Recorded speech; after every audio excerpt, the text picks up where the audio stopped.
understand about these comments is that they come from a profound weakness that America really is unfamiliar with, and Canada is unfamiliar with America being this weak. They can't hold Baghdad. I'm not sure why they think they could hold Montreal, but I mean, they're also being kicked out of Niger, and they are weaker than they've ever been. In a lot of ways, they are extremely fragile as a country. They have absolutely no solidarity. They have absolutely no unity.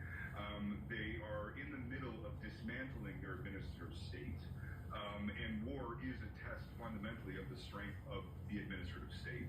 So I think you should take this about as seriously as you would take the ramblings of a crack addict on the subway.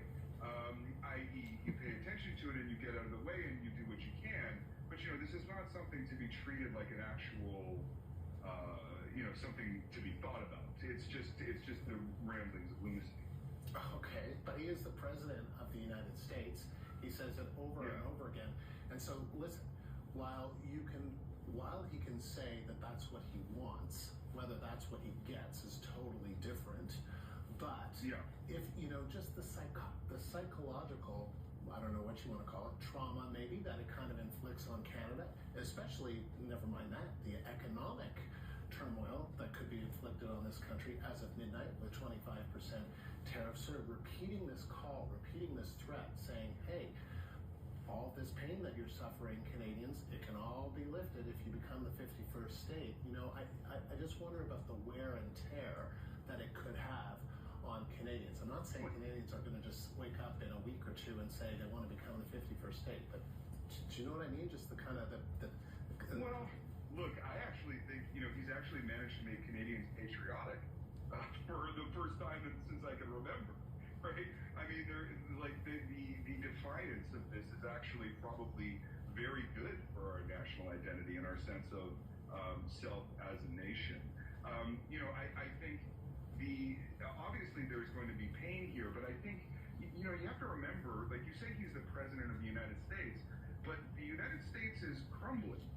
Right, like it is like their institutions are falling apart, and what the United States, and this is the really key point for Canadian businesses and people in power to understand, who the United States is at this moment that's not a meaningful phrase. Like you really have to ask yourself, which America are you talking about?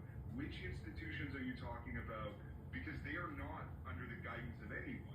Right? Like, are you actually talking about the U.S. military? Because whether they would do this is actually very, very unclear.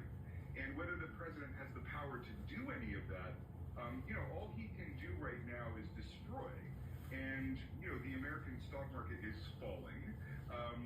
Even the threat of this going into place has caused, inflation to raise its head. The American people fired everyone who has caused gas prices to rise almost immediately. They could tolerate almost anything from their political class, war crimes, whatever, but increased gas prices they go crazy for. So it's just very important to understand that this is spoken from a position of profound weakness. I also think, we know what to do here. Like, the strategy is not very complicated. As someone who, attended British boarding school briefly, I feel like I know about bullies, and you just have to hit them as hard as you can and take your lumps right at the start.